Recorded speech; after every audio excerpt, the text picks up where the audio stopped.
प्यारे बच्चों, आज 31/7/2020 यानी 31 जुलाई 2020 विज्ञान क्लास में आपका पुनः स्वागत है। कार्बन और उसके यौगिक पाठ चल रहा है लगातार। आज का जो हेडिंग है आइसोमर्स, समावयवता, आइसोमरिज्म कह सकते हैं। समावयवता जैसा नाम है वैसे ही है कि समान, ऐसे यौगिक जिनके आणविक सूत्र समान हों।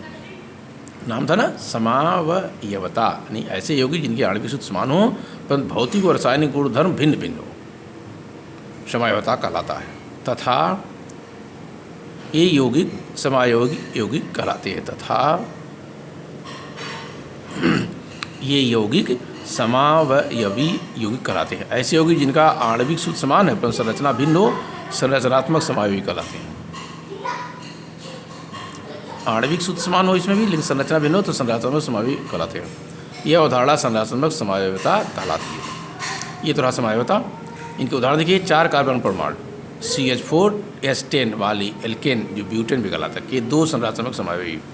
नाम है C4 1 2 3 4 H10। तो देखिए 1 2 3 4 5 6 7 8 9 और 10, एक क्रम से गिने तब भी हो जाएगा। 1 2 3 4 5 6 7 8 9 10 कार्बन के 4 परमाणु, हाइड्रोजन के 10 परमाणु है। इनका देखिए एक अलग से संरचनात्मक सूत्र है। कार्बन के देखिए 1 2 3 और 4 परमाणु हैं। प्रत्येक इसमें से 3 हाइड्रोजन, इसमें 3 हाइड्रोजन 6, इसमें 3 हाइड्रोजन 9 और एक यहाँ बचा, यहाँ जोड़ दिया गया है 10। तो स्ट्रक्चर जो है इसका भिन्न है परंतु ये समावयवी है। ये तो होता समावयवता।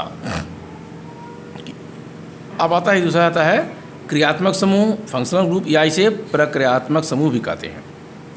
कार्बनिक यौगिकों में हाइड्रोजन को प्रतिस्थापित करने वाले तत्वों को विषम परमाणु कहते हैं। अर्थात जो कार्बन हाइड्रोकार्बन यौगिक में या कार्बनिक यौगिक में जो हाइड्रोजन को प्रतिस्थापित करने माने विस्थापित करता है वो तत्व विषम परमाणु कहलाता है। जिसमें सल्फर भी हो सकता है, क्लोरीन, ब्रोमीन, आयोडीन आदि होंगे, वो विषम परमाणु कहलाएंगे। कार्बनिक यौगिकों के अणु में उपस्थित वह समूह जो रासायनिक क्रिया में अपनी विशिष्ट पहचान दर्शाता है और यौगिक के रासायनिक व्यवहार का निर्धारण करता है, प्रक्रियात्मक या क्रियात्मक समूह कहलाता है। इसे प्रक्रियात्मक भी कहते हैं या क्रियात्मक भी कहते हैं, फंक्शनल ग्रुप कहलाता है। जैसे मेथिल एल्कोहल, सूत्र है CH3OH, एल्कोहल आ गया थी OH आ गया। Ethyl alcohol C2H5OH। अब इसमें सूत्र क्या था, वैसे CH4 एक 4 या था, एक ऑक्सीजन ही इसमें से अब क्रिया किया है, लेकिन एल्कोहल में OH आ जाता है।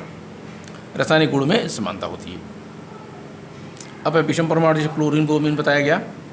हैलोजन परिवार से भी कहते हैं, क्लोरीन, ब्रोमीन, आयोडीन कहते हैं। ClBr आई भी कह सकते हैं, सकता हूँ। ऑक्सीजन वाले एल्कोहल, जैसे एल्कोहल तो OH आएगा। एल्डिहाइड है तो CHO ऐसे ही बन सकता है स्ट्रक्चर, या ऐसे भी। कीटोन तो C और O को बना है कीटोन का, ये डबल बॉन्ड है। और वो कार्बोलिक अम्ल तो इसका COOH होता है, इसको ऐसा भी लिख सकते COH और यहाँ डबल बॉन्ड पे O लिख दिया गया। ये प्रक्रियात्मक समूह, प्रकार्यात्मक समूह या क्रियात्मक समूह हैं। अब इसके बाद आते हैं सजाती या समजाति श्रेणी। सजाति भी समझ रहे हैं, सजाति साधारण भाषा में सजाति आप जा सकते हैं, समजाति जा सकते, समान जाति वाले, एक जाति वाले, इसे होमोलोगस सीरीज कहते हैं। तो कार्बनिक यौगिकों की ऐसी श्रृंखला जिसमें कार्बन श्रृंखला में स्थित हाइड्रोजन को एक ही प्रकार का प्रकार्यात्मक समूह प्रतिस्थापित करता है, उसे समजाति या सजाति श्रेणी कहते हैं। इन यौगिकों को बढ़ते या घटते हुए व्यवहार के क्रम में रखा जाता है। तो देखें इसमें क्या होगा, कार्बनिक यौगिक की ऐसी श्रृंखला जिनमें कार्बन श्रृंखला में स्थित हाइड्रोजन को एक ही प्रकार के प्रकार्यात्मक समूह प्रतिस्थापित करता है, उसे समजाति या सजाति श्रेणी कहते हैं। इन यौगिकों को बढ़ते हुए या घटते हुए व्यवहार क्रम में रखा जाता है। जैसे देखिए मेथिल एल्कोहल, सब एल्कोहल है, ethyl alcohol, propyl alcohol, butyl alcohol. तो एल्कोहल में OH आ गया तो CH3OH, एथिल में C2H5OH, प्रोपिल में C3H7OH, ब्यूटिल में C4H9OH। अर्थात ये सूत्र से अणुसूत्र होता तो CH4 यहाँ हो गया, एक खाली ऑक्सीजन जुड़ा हुआ है सब, लेकिन OH समूह लगा दिया गया तो ये अल्कोहल हो गए, एथिल अल्कोहल, प्रोपिल और ब्यूटिल अल्कोहल। ये समझा समजातीय श्रेणी या सजातीय श्रेणी है। अब सजातीय या समजातीय श्रेणी की विशेषताएं क्या होंगी, कुछ विशेषताएं भी हैं।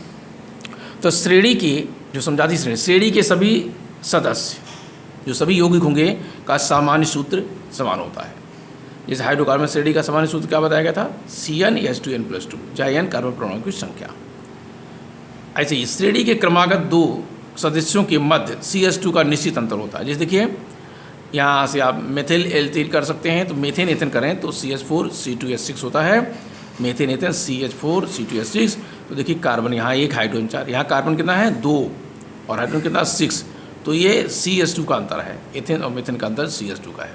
ऐसे और भी कर सकते हैं, तो उनका भी अंतर आएगा। जैसे मान लिया अभी प्रोपेन कहा जाए तो प्रोपेन को होता है C3H8, तो एक कार्बन यहाँ से और हाइड्रोजन के 2 हो जाएगा, CH2 का अंतर होगा। ब्यूटिल भी कहा जाएगा तो C4H10 होगा, वहाँ भी एक कार्बन का अंतर और 8 में और 10 है तो 10 में से 8 घट जाएगा, 2 हो जाएगा CH2 का अंतर। श्रेणी के सभी यौगिकों को प्राप्त करने की कुछ सामान्य विधियाँ होती हैं। सजातीय श्रेणी के सभी यौगिकों को प्राप्त करने की कुछ सामान्य विधियाँ, जैसे एल्केन श्रेणी के सभी यौगिकों में एक बसा अम्ल के सोडियम लवण को सोडा लाइम के साथ गर्म करके प्राप्त किया जाता है। जो बसा अम्ल है सोडियम लवण को सोडा लाइम के साथ गर्म करके प्राप्त किया। जैसे देखिए सोडियम लवण के लिए R2 यौगिक का नाम है COONA और NaOH sodium hydroxide, soda lime calcium oxide, तो RH एल्केन बन गया, Na2CO3 सोडियम बाइकार्बोनेट हो गया। मेथन बनाने के लिए सोडियम एसीटेट लेंगे CH3CONA NOH, तो CO मैंने कैल्शियम ऑक्साइड के गर्म करेंगे तो मेथेन बनेगा, Na2CO3 बने सोडियम बाइकार्बोनेट बनेगा। ऐसे ही एथेन के लिए सोडियम प्रोपेनोनेट लिया CH2H5CONA और NaOH में सोडियम हाइड्रोक्साइड से गर्म किया और लाइम सोडा लाइम यानी चूने पानी कह सकते हैं या कैल्शियम ऑक्साइड कह सकते हैं, तो बनाया हमारा ethane C2H6 Na2CO3 sodium bicarbonate. अगला इसका श्रेणी विशेषता है अणुभार बढ़ने के साथ साथ श्रेणी के सदस्यों की भौतिक गुणों में क्रमिक परिवर्तन होता है। जैसे देखिए हमने 2 लिया है मेथेन एथेन, सूत्र इनका सूत्र है CH4 या C2H6, इनका क्वथनांक है -161.3 क्वथनांक है, और जब इथेन आएगा तो इसका कम हो जाएगा, कितने होगा -88.3 डिग्री सेंटीग्रेड, C लिख सकते हैं सेंटीग्रेड, क्वथनांक जो है बढ़ जाएगा। श्रेणी के सभी यौगिकों को रासायनिक गुण प्रायः समान होते हैं। ये लगभग इतनी विशेषता रही। अब इसके बाद जो है अगला टर्न जो आएगा तो उसमें अगला चीज़ बताया जाएगा।